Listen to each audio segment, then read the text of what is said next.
dòng chia từ lo gió dùa na trong trò lý bao giờ kia để dùa mù chia tôi biết nhẹ nhẹ tao cha bê nhau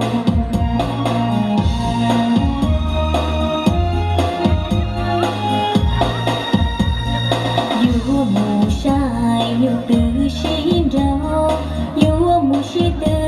thành nhà gông chùa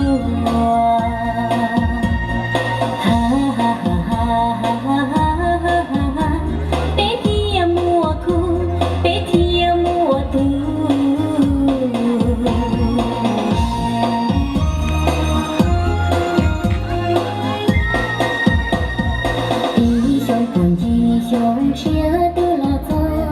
dùa sau lý do mấy nóng về bỏ từ mua cho lò khử cho mù đại chia thảo ta lối dòng chia kia lý tao cho